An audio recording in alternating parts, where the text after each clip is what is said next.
Bienvenue dans ce moment de partage biblique que nous aimons avoir semaine après semaine sur la chaîne YouTube. C'est une grâce pour moi de pouvoir partager ce beau message de Jésus-Christ. Un message libérateur, un message plein d'espérance, un message qui a percuté mon cœur il y a bien longtemps en arrière. Et la présence de Jésus en moi, l'aide de Jésus m'a accompagné pendant toutes ces années, dans mes choix, dans mes décisions, face aux difficultés, face aux épreuves, aux incompréhensions. On a un appui dans la personne de Jésus. Permettez-moi, chers amis, de partager avec vous un verset que nous trouvons dans le livre du prophète Ésaïe.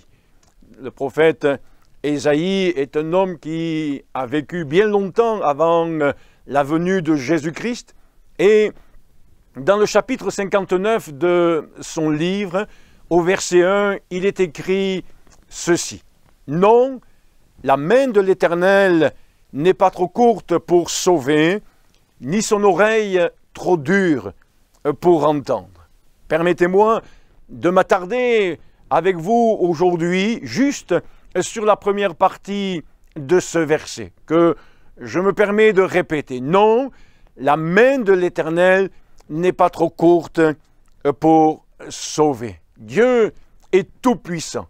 Il est appelé dans l'Ancien Testament El Shaddai, le Dieu tout-puissant, créateur, mais aussi capable de secourir, d'aider. Et je voudrais simplement m'attarder avec vous sur deux exemples que nous trouvons dans l'Évangile. Tout d'abord, dans l'Évangile de Marc, au chapitre 2, il est fait mention que Jésus est allé à la rencontre de la famille de Pierre. Pierre, un des disciples de Jésus-Christ. Sa belle-mère étant malade, Jésus va aller à la rencontre de cette femme. Et il nous est dit dans ce passage donc de l'Évangile de Marc que Jésus l'a pris par la main et la fit lever, et la fièvre la quitta. Et elle put servir ses invités. Quelle grâce de savoir que la main de Dieu n'est pas trop courte pour secourir, pour aider.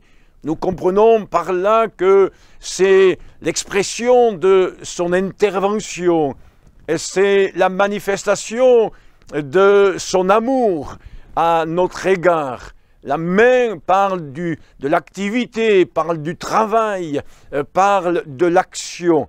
Amis, que c'est bon d'entendre pour vous comme pour moi aussi que Dieu est à l'œuvre, que Dieu est agissant. Il n'est pas dans l'immobilisme, il n'est pas dans une inactivité, il n'est pas dans une paralysie, bien au contraire. Son amour le pousse à agir. Veux-tu qu'il agisse dans ta vie? Voulez-vous qu'il intervienne dans un domaine ou un autre de votre vie où aujourd'hui vous vous trouvez en panne, en difficulté, peut-être même dans une incapacité à trouver une issue favorable? Vous êtes bloqué, paralysé par un raisonnement, une pensée, un problème, une difficulté relationnelle, peut-être un trouble intérieur. Eh bien, cher ami, Dieu est capable d'intervenir. Il veut poser sa main sur vous. Elle n'est pas incapable, sa main, de vous délivrer et de vous secourir. Bien au contraire. C'est pourquoi je veux que vous puissiez rester dans une dimension de foi à l'égard de ce Dieu d'amour, de ce Dieu bienfaisant, agréable, miséricordieux. Il veut, comme il a fait pour la belle-mère de Pierre, vous prendre par la main et vous relever.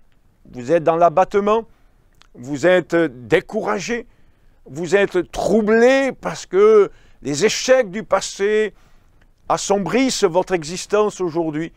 Dieu veut vous relever de tout cela. Il veut intervenir. Il nous est dit, un deuxième exemple dans l'Évangile, vous le trouverez dans l'Évangile de Luc, il nous est dit que Jésus va croiser une veuve qui amène son fils unique au sépulcre. Et Jésus va toucher cet homme mort, ce jeune homme qui vient de décéder. Et la vie va revenir chez ce garçon. Je veux prendre le témoignage de la puissance de Dieu, puissance de résurrection, pour vous encourager à croire que à Dieu rien n'est impossible. S'il a pu ressusciter ce jeune garçon, il peut intervenir dans votre vie pour apporter un miracle, apporter une délivrance.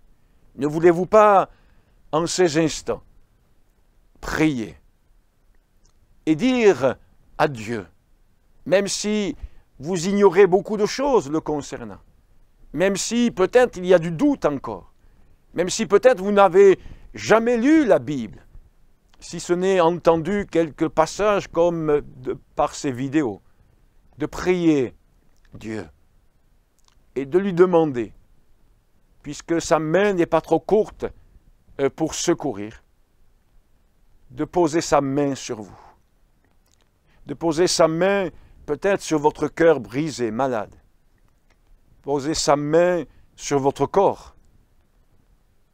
Jésus posait sa main sur le lépreux et il était guéri.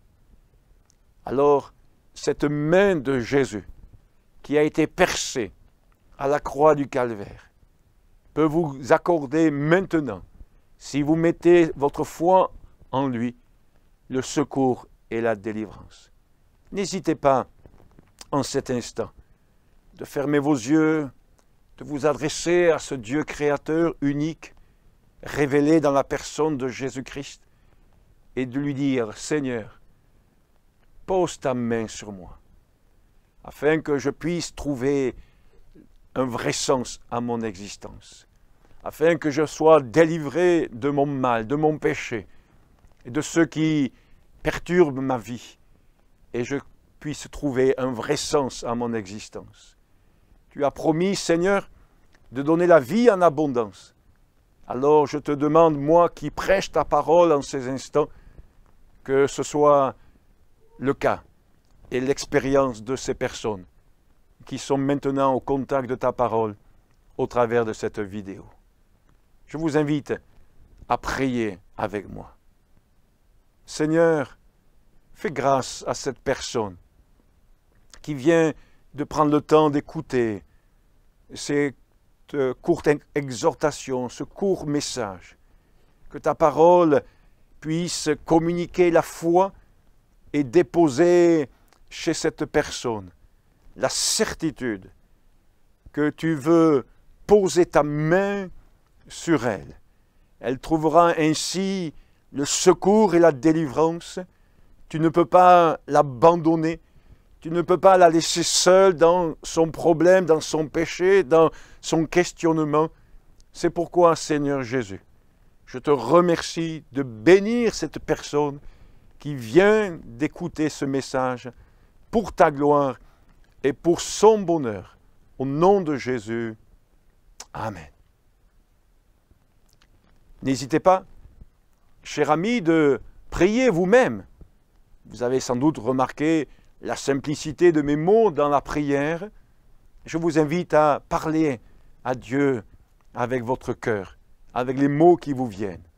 Je vous invite à nous suivre. Chaque semaine, il y a différentes vidéos.